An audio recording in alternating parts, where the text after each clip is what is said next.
ኮሜዲያን እሸቱ መለሰ በማህበራዊ ሚዲያው ላይ የጣለው ኒውክሌር ማህበራዊ ሚዲያውን አናውጦታል። ለጾታዊ ጉዳይ እኔን ከፈለገኝ ያለ ማንገራገር ዝግጁ ነኝ። እኔ ቢሳሳት ላርመው። የማህበራዊ ሚዲያ ተጠቃሚዎች ግማሹ ትክክል ነበረ፣ እሱ ዛሬ ካልተናገረ ማን ሊናገረው ነው? መጀመሪያ መናገር ነበረበት፣ እንዲሁም መጀመሪያ መወራት የነበረበት ሀሳብ ነው ሲሉ ምንም ማድረግ አይቻልም። ዋጡት፣ ሊመራቸው ዋጡት። የተናገረው እያንዳንዱ ነገር እውነት ነው።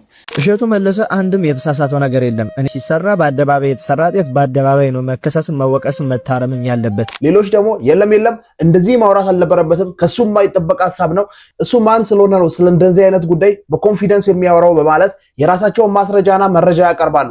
ፈተና የሆነው አንተ እኔ ቤተክርስቲያን ውስጥ የተሰገሰጉ ጥቅስ እናቃለን መጽሐፍ ቅዱስ እናቃለን የሚሉ ሰዎች ናቸው፣ ዱርዬው አይደለም።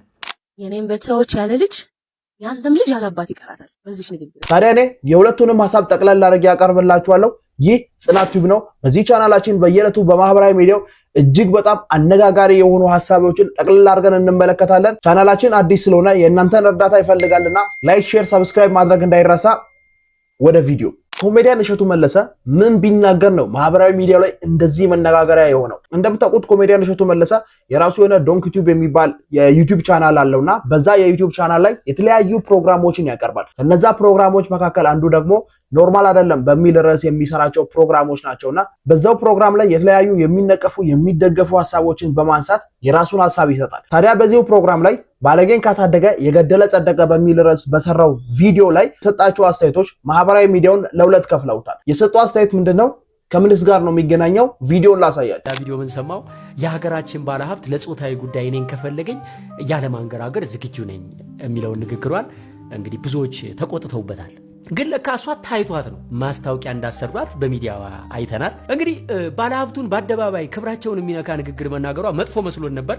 ግን የስራ እድል ካመጣላት እኛም አንዳንድ ካምፓኒዎችን ልንዘለጥጣቸው አስበናል ያሉ ግለሰቦች አሉ። ረፉ ይሄም ሁሉ እስካሁን ኖርማል ነበር ባይዘው። ምክንያቱም አንዳንድ ድርጅቶች ምርታቸው ይሸጥላቸው እንጂ ማስታወቂያ የሚሰራላቸው ሰው ጭራ ቢኖረውም የሰው ጅብ ቢሆን ምንም ግድ የላቸው። ብቻ ያስደነገጠኝ ነገር ግን በዝሙት ቀስቃሽ ዳንሶቿ የምትታወቅ በዝሙት ቢያልፍልኝ እናንተ ምን ቸገራችሁ የምትል ከባለ ሀብት ጋር የመተኛት እድሉን ባገኝ አይኔን አላሽም እያለች መግለጫ የምትሰጥ ብልቅ ብላ እንዳደገች በይፋ የምትናገር ሴት ለአንድ ድርጅት ሳይሆን ለአንድ ገዳም ማስታወቂያ አሰርተዋት ማየቴ ትንሽ አስደነገጠኝ። ታዲያ ይህንን ሐሳብ በመውሰድ ከባምቢ ሀበሻ በስተቀር ወይም ደግሞ ከሃና ግዳይ በስተቀር ማህበራዊ ሚዲያው ላይ ስራ የለምና ይሄ ንግግር ቀጥታ ባምቢ ሀበሻን ይመለከታል በማለት ይህንን ቪዲዮ እንደ ማስረጃ አቅርበውታል። ማንን ማህደር ነው? አላውዲ እንዳይሳሳት እኔ ቢሳሳት ላርመው። እኔ ቢሳሳት እማርመው ይመስላችሁ እንዴ? ቆይ ግን እናንተ በፍጹም ምታርሙ ይመስልን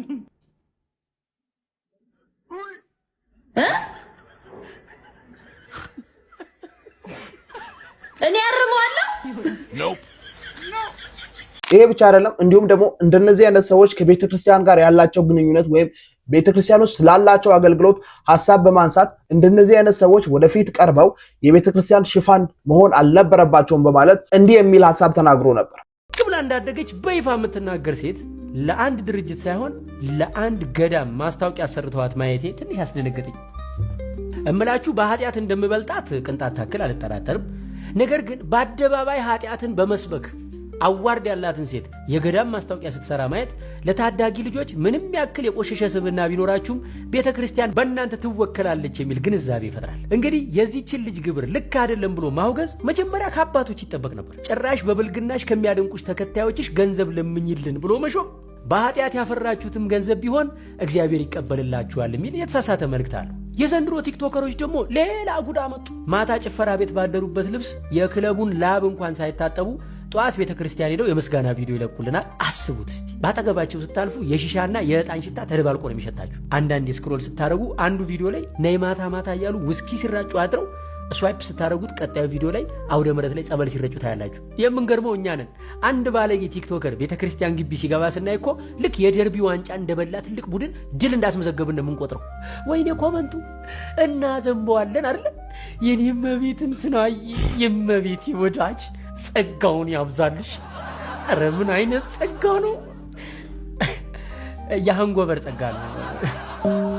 ወገኔ ማታ ጭፈራ ቤት ያደሩበትን ቪዲዮና የቤተ መቅደስን ቪዲዮ በአንድ አካውንት በተከታታይ መልቀቅ እኮ ቤተ መቅደሱና ጭፈራ ቤቱን በአንድ ሚዛን ማስቀመጥ ነው። ቤተ መቅደስ እኮ የራሱ ህግ አለው። ንጽህናን ጠብቆ በፍርሃትና በመንቀጥቀጥ የሚረገጥ ቦታ ነው እንጂ የቲክቶክ ፓርቲቱ መተወኛ ቦታ እኮ አይደለም። እንዲሁም ደግሞ ይህንኑ ሐሳብ ከሃና ግዳይ ጋር ወይም ከባምቢ ሀበሻ ጋር በማገናኘት እሸቱ መለሰ አትኩሮ እየተናገረ ያለው ስለ ባምቢ ነው እንጂ ስለ ሌሎች ሰዎች አይደለም በማለት ይህንኑ የባምቢ ሀበሻን ቪዲዮ በማምጣት እንደ ማስረጃ አቅርበዋል። ለምን አሞኝ ፊቴ እንደዚህ እንደሚያምርም አላውቅም። ብቻ ጋይ ሰሞኑን ላይቭ ላይ ምናምን ካያችሁኝ በጣም እያሳለኝ ምናምን ነበርና ጉንፋን መስሎኝ ችላ ብዬው ነበር። ለካ ወደ ብሮንካይትስ ተቀይሮብኛል እና በጣም አሞኛል።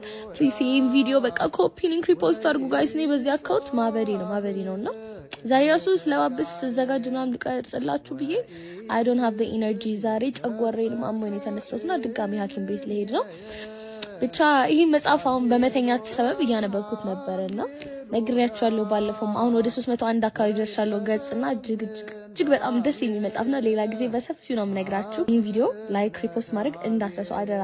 አካውንታችን መንቀሳቀስ አለበት። ግን ዛሬ በጣም የምወደውን አንድ አባባል ከሱ ከጓደኛው ከወንድሙ ከሆነው ከሐዋርያው ቅዱስ ጴጥሮስ ልንገራችሁ። እናንተ ስላለ ተስፋ ምክንያት ለሚጠይቋችሁ ሁሉ መልስ ለመስጠት የተዘጋጃችሁ ሁኑ፣ ነገር ግን በቅንነትና በፍርሃት ይሁን ይላልና በተሰጠን ጸጋ ያለመሰሰት ማገልገልና በልግስና መስጠት አስፈላጊ መሆኑንም እንዲሁ ይነግረናል። ግራችሁን የሙታን ሳማር ቅዱስ ሚካኤል አንድነት ገዳም አባቶች በአታቸውና ዋና የህንጻ ቤተክርስቲያኑ ግንባታ እየተካሄደ እንደሆነ ታውቃላችሁ።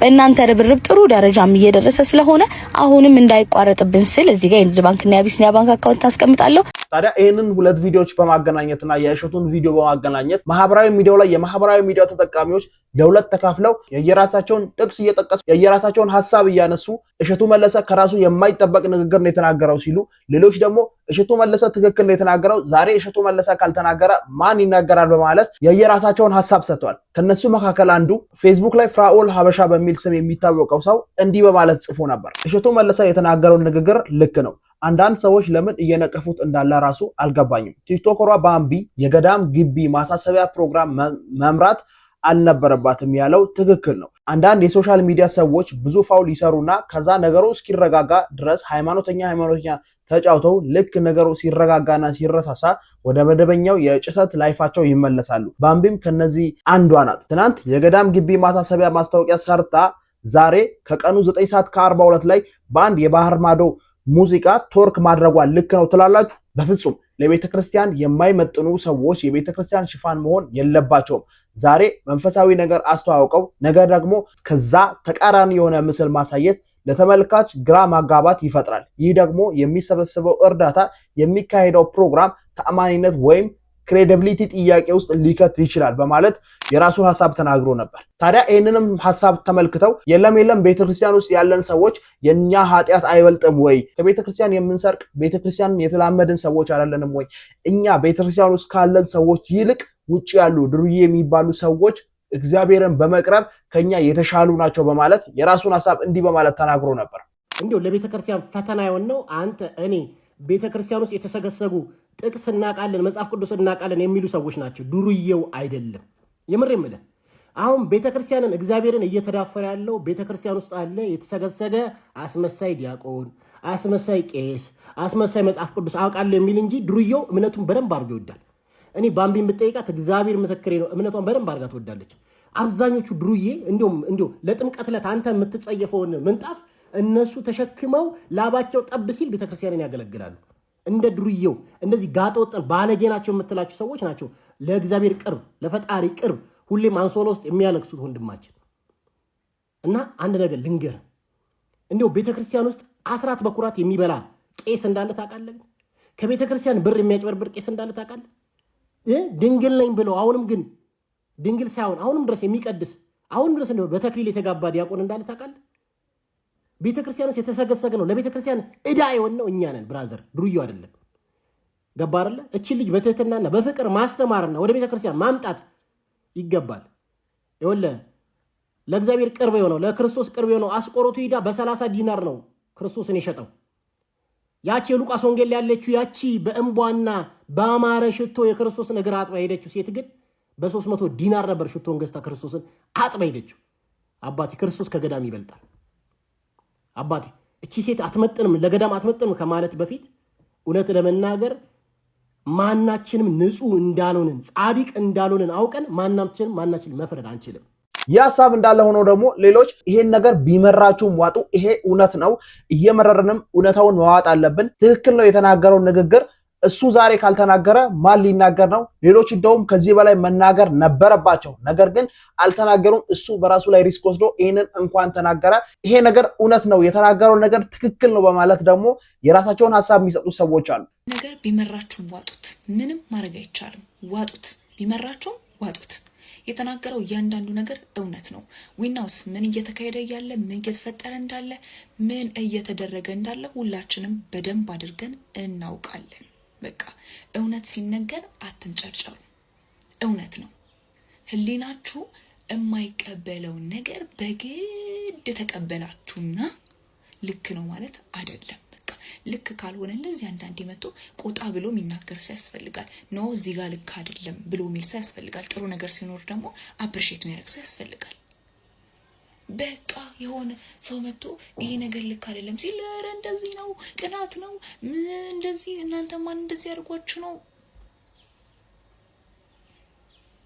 ተረጋጉ። ከዛ ስሙ እስኪ ስሙና ይሄ ነገር ልክ አይደለም ብላችሁ የምትሉትን እንዲህ አውጡና ይሄ ነገር ልክ አይደለም በሉ እስኪ። ያለ ነገር ነው በቃ ሪያሊቲ ነው የተነገረው። ቆጣ ማለት ያስፈልጋል። አንዳንዴ አድበስብሶ ሸፋፍ ነው ሁሉን ነገር አይቻልም። እንደዛ ማለፍ አያስፈልግም።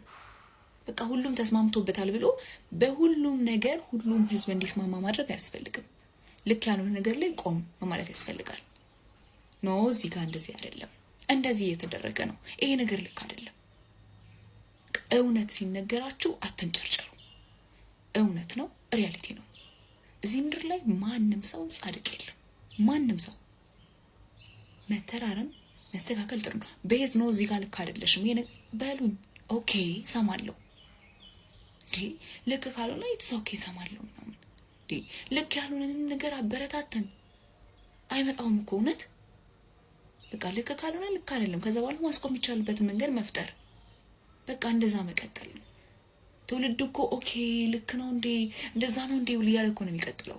ስህተት የሆነንም ነገር ቆም ብለን ማሰብ መቻል አለብን። ቆም ብለን ማሰብ መቻል አለብን።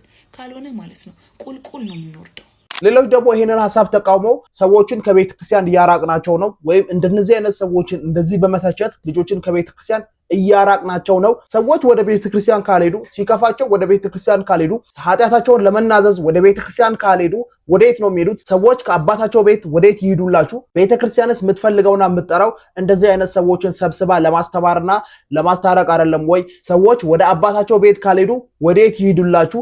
እናንተን ማን የደረጃ መዳቢ ያደረጋችሁ? ያቺ በክርስቶስ እግር ላይ ወድቃ እግሩን ያጠበችው ሴት ይቅርታ ስለጠየቀችና ስለተጸጸተች አይደለም ወይ ኃጢአቷ የተሰረየላት? ወደ እግዚአብሔር ስለመጣች አይደለም ወይ ኃጢአቷ የተሰረየላት? በማለት የራሳቸውን የመከራከሪያ ሐሳብ እንዲህ በማለት ያቀርባሉ። እንደው በኔ ሞት ከክፋት አትዩብኝ፣ ያየህብንን ያላሳየህብን ብለን ግዝኛ ስንጸልይ እግዚአብሔር ገመናችንን ስለሚከትልን ነው። የእሷንም ገመና ካንተ በላይ እግዚአብሔር ያውቃል፣ አንተ ከምታውቀው በላይ። ይቺ ልጅ የሰው መካኒክ ከሆነው ከገዳም ሰው ተጠርሞ ከሚሰራበት ለነፍስ ከሚታደርበት ቦታ ወዴት ትሂድ? የዓለሙን ነገር ዝሙተኛ ሴት ነች ይቺ ልጅ። ከዚህ ነገር ለመላቀቅ ወዴት ትሂድ? ከአባቷ ቤት ለነፍስ ለማደር ትልም ያሬድን ያነቃው ምሳሌ ይሆናል እኮ። ከዝሙተኞች ገንዘብ ሰብስቢ ብሎ መሾም፣ እነዛ ዝሙተኞችን የምታወጣው የነሱ ነፍስ ማደር ምክንያት ሆናስ ቢሆን ኖሮ አንድና አንድ ክርስቶስ ወደ ምድር የወረደው የተሰቀለው አሁን አንተ ላወገዝካት ሴት ነው። አብዛኛው ወንድምና እህቶቼ በቤተ ክርስቲያን በኩል ሲያልፉ ኃጢአታችን ስብር ስለሚያደርገን አንሳለም። ግን እግዚአብሔር ይላል ከነ ኃጢአታችሁ ከነ ድካማችሁ ኑ። በላይ ሰብ ያን ሁሉ ነፍስ አጥፍቶ ተምሯል። ንስሐ እለት ተለት ነች። ያችን ሴት ዛሬ አሳድሮ ነገ ሲያውላት የንስሐ ዕድሜ እየጨመረላት ነው። ለምንድን ነው አንተ ኮምፕሌን የምታደርገው? ጭራሽ እግዚአብሔር አለ የማይሰለች አንቺን መማር ይቅር ማለት የማይሰለች እግዚአብሔር አለ ብለህ እጅህን ሰንዝረ ከዛ ነገር እንደማውጣት እንደማገዝ ጭራሽ ወደ ጨለማ የጣንና የሺሻ ጭስ ስለሚጋጭ ብለህ ወደ ታች ወረወርክ። ባፋ አወገዝካት። ምላስ አጥንት የለውም፣ አጥንት ይሰብራል። እንደዚህ አይነት ነገር ስታደርጉ ኃላፊነት ይሰማችሁ፣ ትውልድ ትቀርጻላችሁ ብለን የምናስባችሁ ትልልቅ ሰዎች በተለይ እና ይሄንንም ሐሳብ በመቃወም ይቅርታ አድርጉልኝ። መቼም ይሄ ነገር በጣም ሴንሲቲቭ ስለሆነና በማህበራዊ ሚዲያው ላይ በደንብ እየተነጋገሩበት ስላለ ሁለቱንም ሐሳብ እኩል ላቅርብላችሁ ብዬ ነው። እንዳትሰለቹትና በደንብ አዳምጡኝ። በኋላ ላይ ደግሞ የባምቢንም ሐሳብ ጨመቅ አድርጌ ያሳያችኋለሁ። ነገሩ እጅግ በጣም መነጋገሪያ ስለሆነ ከስር መሰረቱ እንድትረዱት ብዬ ነውና አሁን እሷ የተናገረችውን ሐሳብ በመቃወም ቤተክርስቲያን ከነ ኃጢአታቸው ሰዎች እንዲገቡና እንዲወጡ አትጋብዝም። እንዲሁም በኃጢአት የሰበሰቡትን ገንዘብና ንዋያቸውን አቃጥለው አጥፍተው ራሳቸውን ቀይረው ንስሐ ከገቡ በኋላ ነው ወደ ቤተክርስቲያን ገብተው ማገልገል የሚችሉት። አሊያ ወደ ቤተክርስቲያን መጠጋትም አይችሉም። እንደነዚህ አይነት ርኩስ ሰዎች ወደ ቤተክርስቲያን መጠጋት የለባቸውም በማለት ጥቅስ በማንሳት ደግሞ እንደዚህ በማለት የራሱን የመከራከሪያ ሐሳብ ያቀርባል። እሸቱ መለሰ አንድም የተሳሳተው ነገር የለም። እኔ እሱን ላስረዳችሁ። ምክንያቱም በዚህን ጊዜ ያለን ትውልዶች መረር ያለ ነገር ስለማንወድ ነው። በዚህን ጊዜ ኃጢአትን በአደባባይ ማመስገኑና ማቆለጳጰሱ የእግዚአብሔርን ቸርነት እያነሱ ፍርዱን ረስተው ኃጢአተኛ ማሞገሱ ተለምዷል። በዚህን ጊዜ ያለን ሰዎች ኃጢአት በአደባባይ ሲሰራ በአደባባይ የተሰራ ኃጢአት በአደባባይ ነው መከሰስም መወቀስም መታረምም ያለበት። ይሄን ደግሞ ብዙ አባቶቻችን በመጽሐፈ ስንክሳርም በሌሎችም ቅዱሳት መጻሕፍት እንዳደረጉ አንብበን ተረድተናል። ምክንያቱም በዚህን ጊዜ ያለን ትውልዶች መረር ያለ ነገር አንፈልግም። አንድ ሰው ኃጢአት ሰርቶ በአደባባይ በዛ ኃጢአቱ እየተመጻደቀ ያየ ነው። ሰው ደግሞ ተው እረፍ ብሎ ሲገስጸው ኃጢአት ያጠፋው ሲሆን የሚጠየቀው የገሰጸው ሰው ነው የሚጠየቀው። ለዚህም ደግሞ ከመጽሐፍ ቅዱስ ማስረጃ አድርጎ የሚያነሷትኝ ኃጢአት የሌለባት ይውገራት እያላችሁ ኃጢአተኛ ኃጢአቱን ጨምሮ እንዲሰራና እንዳይጸጸት ለማድረግ እየጣራችሁ ነው። ለብ ያለ ትውልድ እየፈጠራችሁ ነው። ምክንያቱም በመጽሐፍ ቅዱስ ላይ ጌታችን ኃጢአት የሌለበት ሰዎችን ሴትዮ ይውገራት ብሎ የተናገረበት ምክንያት አባቶቻችን ሲያብራሩት በመጽሐፍ ትርጓሜ ላይ እንዲህ ብሎ ነው።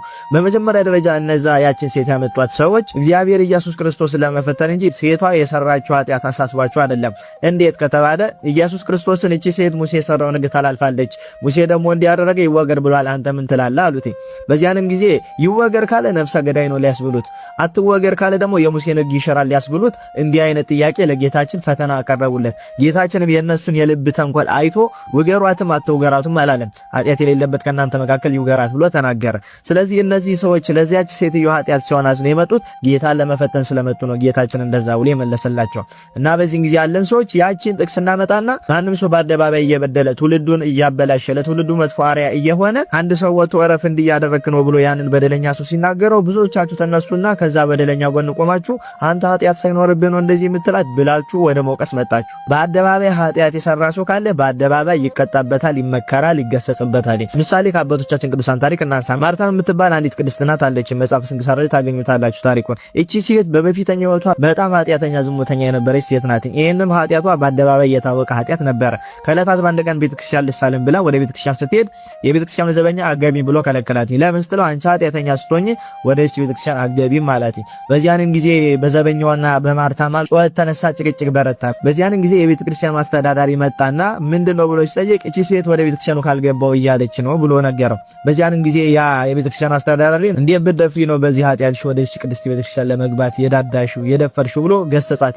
በዚያንም ጊዜ ኃጢአቴን እተዋለሁ ይቅር በሉኝ ለዛሬ ልግባ አለቻቸው። ያ የቤተክርስቲያኑ አስተዳዳሪም አላምንሽም፣ እዚህ መተሽ በዝሙት የሰራሽውን ገንዘብ ሁሉ ፊቴ ላይ ካላቃጠልሽው አላምንሽም አላት። ማርታም በዚህ ነገር ልቧ ተነክቶ ሂዳ በዝሙት የሰበሰበችውን ገንዘቧን ሁሉ አምጥታ ከፊቱ ጣለችውና አቃጠለችው። በዚያንም ጊዜ እሱም በቁርጥ ህሊና ኃጢአቷን እንደተወች አውቆ ጸጉሯን ላጭቶ አመንኩሷት ወደ ገዳም ላካት። ወደ ገዳም ከሄደች ጊዜ ጀምሮ ኃጢአቷን እያስታወሰች በደሏን እያስታወሰች ንስሐ ገብታ ከፈጣሪ ጋር ታርቃ ኖረች። ግን ለነፍሷ እንዲህ ብላ ትናገር ነበረ። የመጀመሪያው ነገር ነፍሴ ሆይ ወደዚህ በእንጨትና በጭቃ ወደ ተሰራው ቤት እንዳትገቢ ዘበኛው ከከለከለሽ በብርሃን ወደ ተሰራው ሰማያዊ ቤትሽማ በዚህ ኃጢአትሽ እንዴት ትገባለች እያለች ነፍሷን ትወቅሳት ነበረ። ሁለተኛ ደግሞ ምን ትላት ነበረ ነፍሷን? ነፍሴ ሆይ በዚህ ዘበኛ ንግግር ሀፍረትን መቋቋም ካቃተሽ በቅዱሳን መላእክት በእግዚአብሔርና በድንግል ማርያም ፊት ቆመሽ ስትወቀሺ እንዴት ወቀሳውን ሀፍረቱን ትቋቋሚዋለሽ?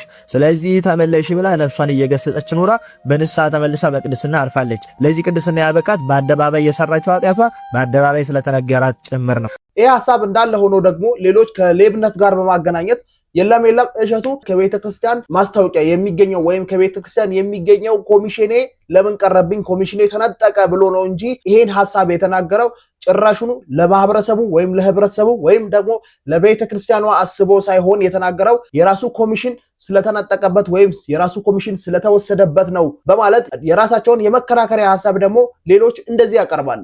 እሸቱ መለሰ በገደም ዳሚው ባምቢ ሀበሻን ለምን የቤተ ክርስቲያንን ስራ ማስታወቂያ ትሰራለች? እኛ ቅዱሳኑ ያለን አይነት ወይም ደግሞ ቅዱሳኖች እያሉ ማስታወቂያ የሚሰሩ ቅዱሳኖች እያሉ ለምን እርኩሳን ይሰራሉ የምትመስል አስተያየት ሰጥቷል። እንግዲህ ይሄ ከምን ይመነጫል መሰላችሁ?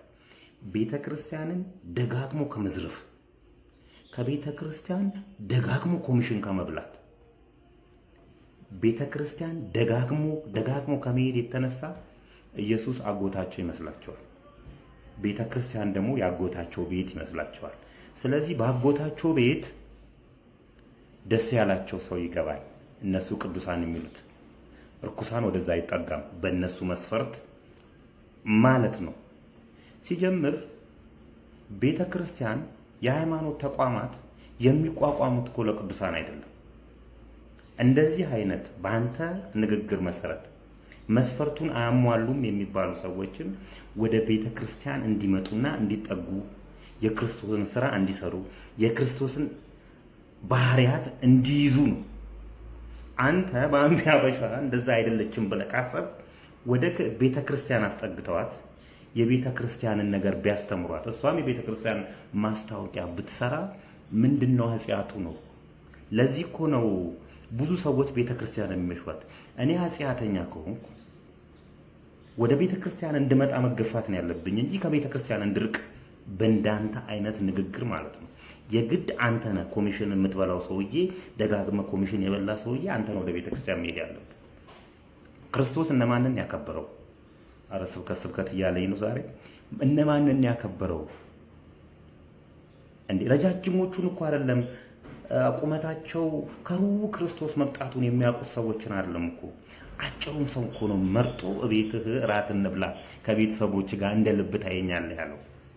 እንዴ ከእናንተ መካከል ኃጢአት የሌለበት ሰው መጥቶ ይውገራት ያለው እኮ ቅዱሳን ሴትን አይደለም እኮ። ታዲያ እነዚህን ሐሳቦች በጣም በርካታ ሰዎች በማህበራዊ ሚዲያው ላይ ከጽንፍና ከጽንፍ በመቆም የየራሳቸውን አስተያየትና ሐሳብ ሲሰጡ ነበረ። ታዲያ እነዚህን ሐሳቦች ጠቅለል አድርጋ በአምቢ ሀበሻ ወይም ሀና ግዳይ ከሷ ጎን የቆሙ ሰዎችን በማመስገንና ነገሩ ግን እሸቱ መለሰ የተናገረው ንግግር ፐርሰናል እንደሆነና ከዚህ በፊት እንደሚተዋወቁና ከዚህ በኋላም ለዚህም ይሁን ተገቢ የሆነ ምላሽ እንደምትሰጥ እንዲህ በማለት ሐሳቧን ተናግራ ነበር። እንዲሁም ከባለጌዎች ጋር አለመቆም በመወሰናችሁና እኔ የተናገርኩት ስህተት አለመሆኑን በመረዳታችሁ በጣም ነው የማመሰግነው። ከዛ በመቀጠል ደግሞ አንድ ሳምንት ብሬክ ለመውሰድ ፈልጌ ነበር፣ ትንሽ ራሴን ለማዳመጥ ምናምን፣ ግን ሳልፈልግ ተመለስኩኝ። ትናንትና የተመለስኩበት ሪዝን ደግሞ ዩቱብ ላይ አንድ መሸቀያ ለማድረግ የፈለገ ትንሽ ድንክ ጡብ የሚሉ አለ።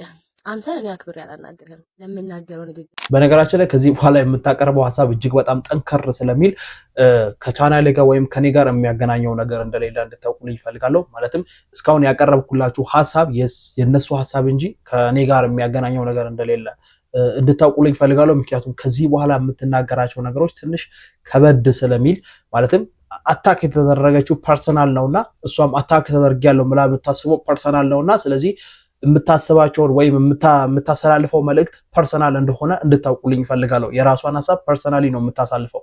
ይህንን እንድታውቁልኝ እፈልጋለሁ። ከዚህ በኋላ ይቅርታ ጠይቃችኋለሁ ሁላችሁ። ግን የመጣው አየህ አሁን መተህ ነፍሴን ብትወስድብኝ ምንም የማይመስለኝ በቤተሰቦቼ ነው የመጣው። በእናቴ በአባቴ ነው የመጣው። በብቸኛ ሴት ልጃቸው እነሱን ለመናገር ነው የሄድከው። ይሄ ሁሉ ምክር ቢሆን ደግሞ ይሄው መቤቴ ምስክሬ ምንም አይመስለኝም ነበር። ግን አንተ ማስታወቂያ ለመስራት አረጋውያንን ጨርሰህ ቤተክርስቲያንን ጨርሰህ እኔ ላይ መምጣትህ በጣም ገርሞኛል። እኔ ስርቄ ነው ቢያንስ ስርቄ ነው፣ እያሳሳትኩኝም ሰው አይደለም፣ እየፖስትኩኝም አይደለም። አንተ የገዳማት ምናምን ብለህ እንድትናገረኝም አልፈልግም። እኔ ህሊና ስላለኝ የገዳማት ነገር መስራት ከተውኩኝ ቆይቻለሁ። አንተ አትነግረኝም። ይልቅ አንተ ግን መስራት ማቆም አለብህ ብዬ አስባለሁ። ባለወይ ቤተሰብ የለሽም ወልድ ስድ ያሳደገሽ ምናምን ያልከው አያት ገበናይ ማርያም ነው ቤቴ፣ አንተ ሰፈር ማለት ነው። ቤተሰቦቼ እግራቸውን ጉልበታቸውን እየሳምክ ነው የምታልፈው። አሁን ገንዘብ በዛብህና አናት ጢምቢራ ስለዞረ ረሳሃቸው መሰለኝ ትንሽ እንጂ ቀን በቀን እየሳምካቸው ወንድሜን ሁላ ዩቲዩብ ላይ ወስደህ ስለ ፖለቲካ አስወርተህ በልጅ እድሜው በጣም አምጣላ ሆነ ከዛ ጊዜ ጀምሮ አንተን። ከዛ ግን ልክ ወደ ቤተክርስቲያን መምጣት ስጀምር እውነተኛ ማንነትህን እየነገሩኝ ሲመጡ አንተ አምላክህ ገንዘብ መሆኑን ስለማቅ መተህ እኔን ለመናገር መውጣት ያሳፍረኛል። ምኑ እንዳናደደ አልገባኝም። ባለሀብት ነው የመቼ ሳልኩኝ እና እኔ እኮ በጣም ጥሩ ደረጃ ላይ ያለሁኝ ሴት ነኝ። ኦፍኮርስ የተሻለ ሰው ነው የምፈልገው። ኦፍ ኮርስ ባለ ሀብት ነው የምፈልገው። መብት አይደል እንዴ? አንተ በመጽሐፍ ቅዱስ ታምን የለ እንዴ? ባለ ሀብት እንዴት እንደሚመጣ እግዚአብሔር ሀብት እንዴት እንደሚባረክ አታውቅም እንዴ? ሲጀመር አንተ እውነት መጽሐፍ ቅዱስ የምታውቅ ሰው ብትሆን ኖሮ ማለት ነው በልጅ ጥፋት ቤተሰቦችን አትናገርም ነበር። አዳም አባቴ ትላለህ እንጂ ቃየል አባቴ እኮ አትልም አይደል? ግን ቃየል የአዳም ልጅ ነው አይደለ? ሔዋንና አዳምን ግን ለቃየል ስራ አትወቅሳቸውም። ስለዚህ ፋራዥልጥ ምንም አታውቅም ማለት ነው። አንተ the only thing የሚያሳስብህ እቺ ዩቲዩብ ላይ ማለት ነው። ግን ይሄ ፍምስና ማለት ነው ይሄን ያህል ቂጥ ሊፈታ አይገባም። ሰው መሆን አለ ሰውነት ሊታይብህ ይገባል። እኔን ያዋረድክ መስለው በጣም ጀስት ተደረክ በብዙ ሰው። እኔ አሁን እንዲሆን እኔ እናንተ በእግዚአብሔር ፊት ብንቀርብ ማን ሞገስ እንዳለው አውቃለሁ። ቢያንስ እኔ ርቄ ማረኝ ነው የምለው። አንተ ግን ስሩ ሆነ የምትወጋው ባለጌውን በሬው አንተ ነህ።